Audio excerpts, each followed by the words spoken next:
Hi everybody, it's Marcus Collins from MMA Properties. So 2023 is done.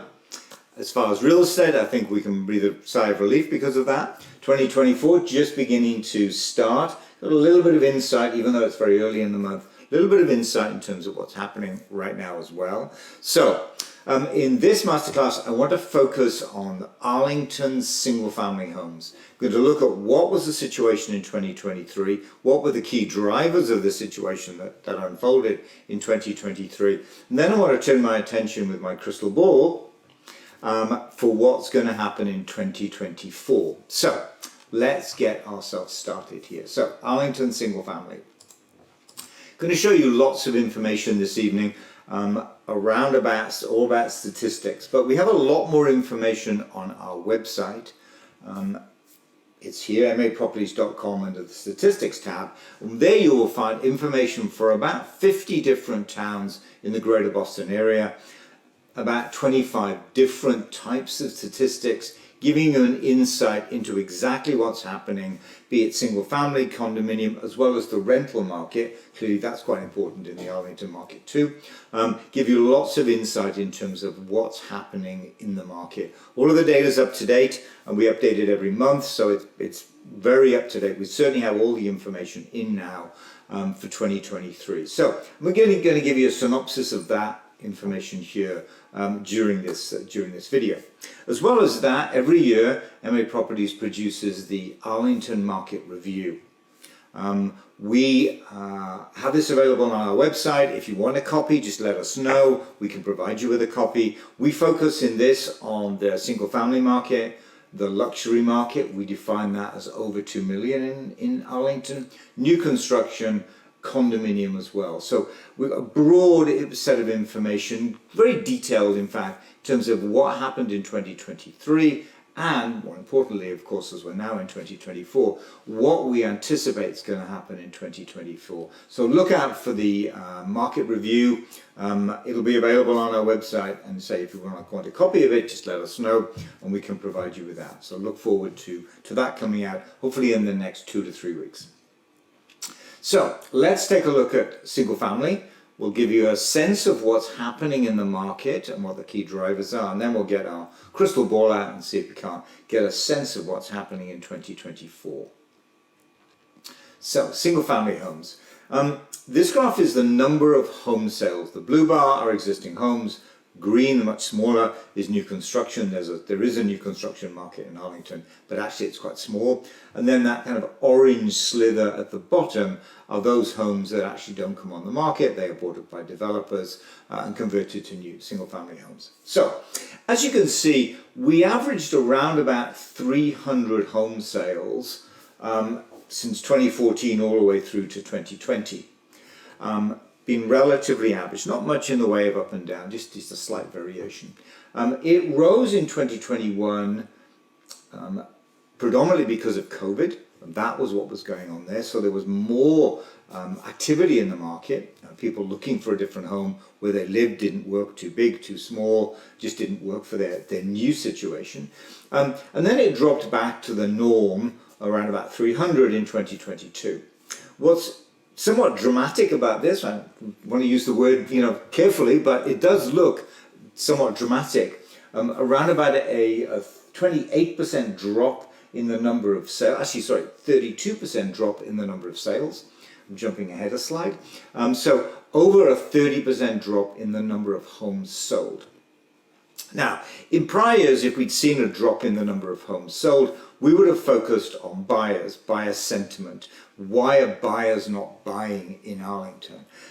There's more going on this year though, and I want to focus first of all on the sellers. So this graph shows you how many homes were listed in 2020, like the last decade, but clearly we're really interested in here in terms of 2023.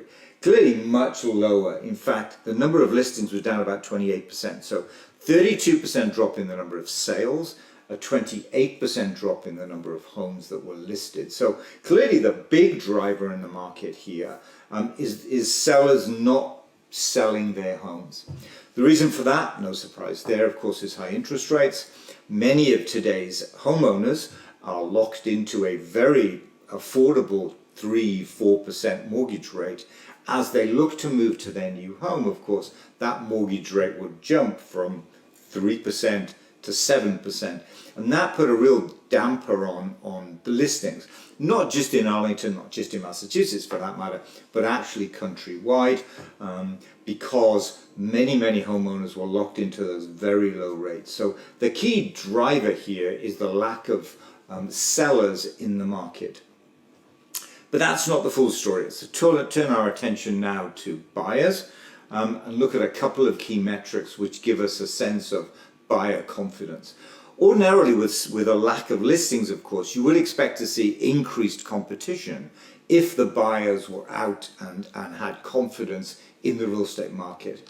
And clearly that wasn't the case. And you can see that somewhat muted, I would say, not dramatic. In other towns it was much more dramatic, but days on the market rose from 15, 17 over the last couple of years up to 22. Now that's clearly a very low number.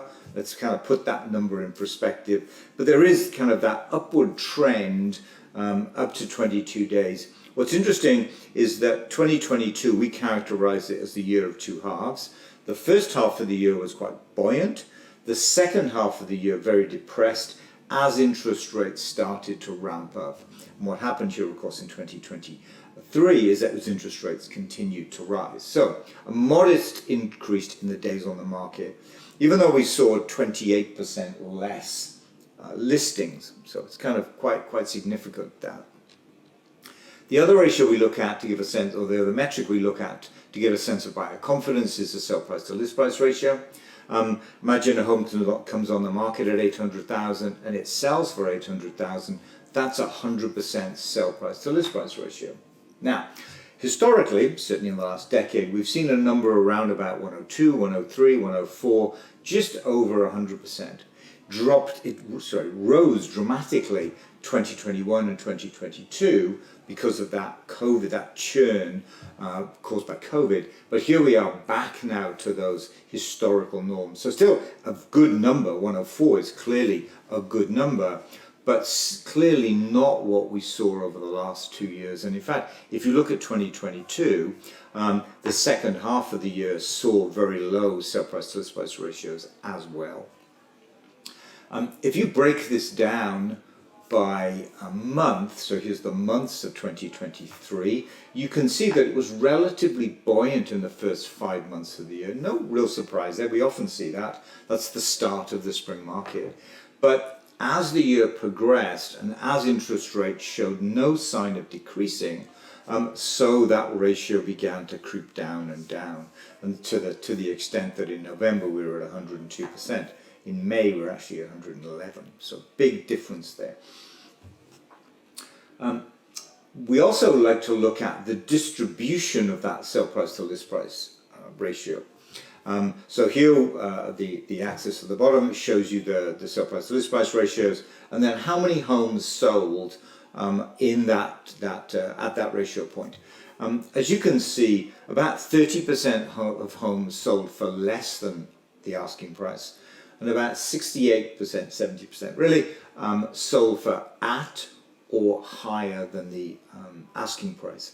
And that sort of 70-30 ratio is much lower than we saw in the last couple of years, where it was 20%, 80%. So 20% sold for less, 80% sold for at or more. By the way, the high bar you see there, that's actually 100%. We always see a high bar at asking price, no surprise there. But yeah, we've gone from a kind of 20-80 to a 30-70. So again, showing that weakness in the market. That ratio is kind of reverting, in fact, back to somewhat historical, slightly lower than historical norms. To put that in perspective, though, many towns see around about 50-50. If you look at Lexington, for example, single family in Lexington, that ratio is about 50-50. So it's still a strong market, just not as strong as we've seen in the past. So that's the sell price to list price distribution there.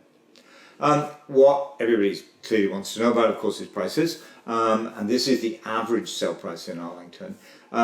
Steady rise since 2014, a somewhat dramatic rise in 2022, driven primarily by the early part of 2022, declined somewhat in the second half of 2022. But you can see here the average in 2023 was actually lower than it was in 2022. So we saw slight, not overplay it here, but slight price depreciation last year in comparison to what we saw in 2022.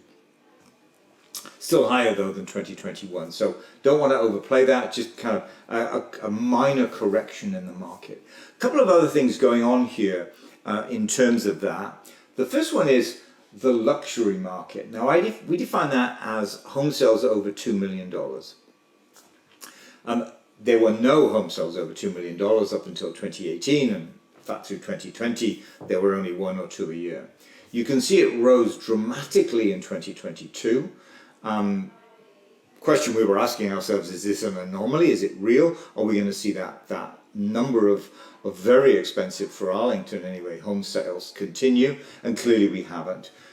It's dropped from 23 down to 11, so it's halved in 2023. So that had something of an impact, not too much of an impact on the average. There aren't that many homes selling over $2 million, but you can see there that luxury side of the market in Arlington, over 2 million, saw a real downward trend. That isn't universally the case. If you look at Lexington, for example, which has a luxury market, we define that one slightly higher at above 2.5 million.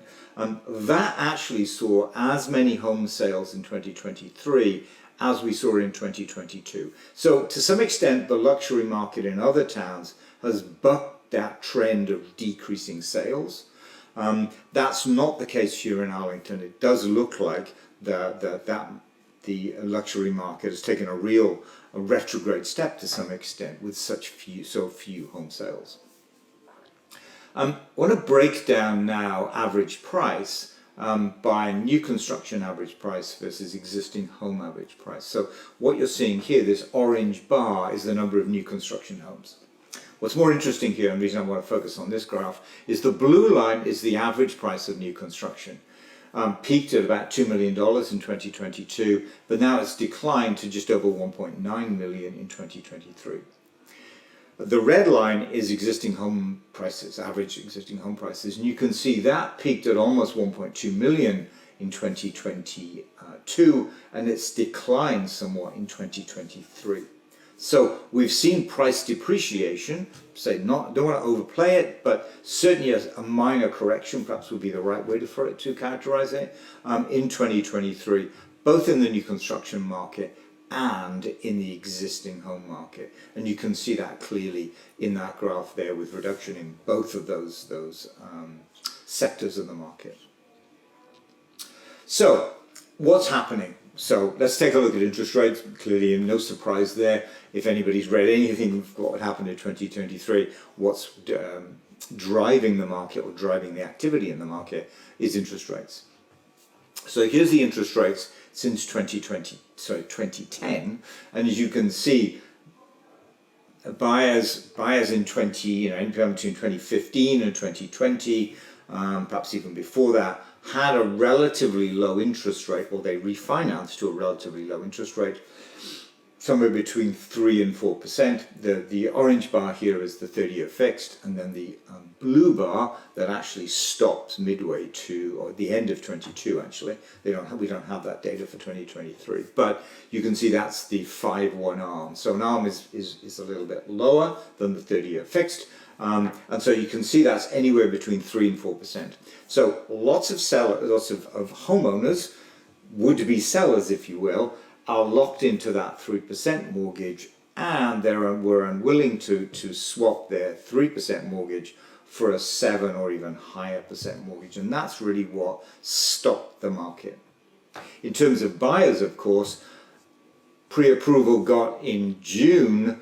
By the time you got to July, within the 60, 90 days that a pre-approval lasts for, could have easily seen their interest rates jump by 0.75%, perhaps even 1%. And that really gave some concern to buyers that, they might get a pre-approval, they might buy a house, but then when it actually came to the day of closing, actually the mortgage interest rates had risen so much that they simply couldn't afford to move anymore. what we were talking about throughout 2023 is we were looking for a sustained reduction in those interest rates to bring activity back into the market. So if I change the scale on this and focus now on 2020 through 2024, you can see that rise throughout 2023. Little bit of activity in the early part of the year, but as rates continue to get higher and higher, so buyers scaled back and back their ability to pay or to buy, and actually their willingness as well. So ability and willingness were both playing out there. But as we got to the very tail end, almost not quite the last quarter, but the last couple of months or so, you can see that sustained reduction in interest rates. We need that to continue. It took a little bit of a stall over the new year. We need now, as January plays out, and further on, of course, that interest rate to trend continually downwards. And that will bring activity back in the market, less risk for today's buyers, but also the ability to say, I will buy it perhaps 6.5%, knowing that I can refi in a couple of years' time at a much lower rate. The same applies to sellers too, of course. So as those rates trend down, so we will begin to see more sellers coming back into the market. As for the predictions, so be cautious with these predictions. We've been tracking these for a number of years, and they don't tend to be very accurate, certainly when you look out past 6, maybe 9 months. I've given through the end of 2024, just for completeness really here, predictions from the Mortgage Banker Association is that we should get rates down to about 6% by the end of the year. Clearly, a lot of us are hoping that actually that comes sooner than that, but time will tell. I often get questions around what about everything else in the market? Is that having an impact? The election is the obvious one, and I don't feel it does. I think the key one here are interest rates, because that immediately impacts people's buyers and sellers' ability to buy. So a seller looking to buy their new home, a renter looking to buy a home, they are directly impacted by that mortgage interest rate. Who knows what the election will bring in terms of interest rates, in terms of the economy. And so buyers and sellers just not in general interested in that. They're focused very much on this because it's something that they can see. They can see those rates coming down, or not as the case may be, but hopefully down. And so that directly impacts their buying and or selling and then buying decisions. So it's really all about the interest rates. Nothing else, just about the interest rates. And as we kind of come off COVID, a lot of the house doesn't meet my requirements, a lot of that churn in the market has kind of worked its way out of the system now. And so we're getting back to that usual trend. Thinking about Arlington, a lot of the people moving into Arlington are first-time home buyers and downsizers. If you compare the size of a home in Arlington with the towns around it, Winchester, Belmont, Lexington, for example, homes in Arlington in general are smaller, and therefore it's a great downsizing destination. So the market will continue to be driven by first-time home buyers. They were quite badly affected by interest rates because they're borrowing 80%, in many cases, sometimes more. Downsizers less so. They're getting a smaller mortgage, if any mortgage at all. But first-time home buyers very much affected by the interest rates. So we're getting back to that normal trend of first-time home buyers coming, from Boston and Somerville and Cambridge to their first home in Arlington, allowing Arlington residents to move within Arlington increasingly, as well as outside Arlington for a larger home, and then downsizers as well coming into the town. So back to that normal real estate activity once interest rates get back to a level that there isn't a real damper on the real estate market. So what do we see in terms of 2024? So a little bit of insight right now, although it is very early. We haven't had that much snow. It's cold, of course, but we haven't had that much snow, which does tend to put a damper on buyer activity. If it's 3 feet of snow around, difficult to go to open houses, difficult to host open houses, so homes tend not to come on the market. We've seen a little bit of activity. I say it is very early. What activity we've seen, the buyers are out. They're looking at that interest rates trending down. Hopefully it will continue. And so the buyers are definitely coming back into the market. Caution here though, with those buyers that are coming into the market. They are still paying 6, 6.5% mortgage rate. And so their ability to pay the over asking that we've seen in prior years is still going to be constrained. They're not buying at 3 and 4%, they're buying at 6 or 6.5%, and that clearly will have an impact on their ability to buy. Perhaps not their willingness, but certainly their ability. And I think that will bring that sale price to list price ratio I discussed earlier. It will keep that at a moderate level. I anticipate over 100, but at that kind of moderate level, not 110, 115, 120% that in some cases we saw in prior years. So buyer activity coming back, confidence coming back as those interest rates continue to trend downwards. Hopefully that will continue, and that will again bring more buyers into the market. But having more buyers in the market doesn't help you if there are no sellers. And so let's look at the sellers now. Sellers clearly are also buyers. They have to move somewhere to their new home, be that an upsize or be it a downsize. Either way, they have to move into their new home.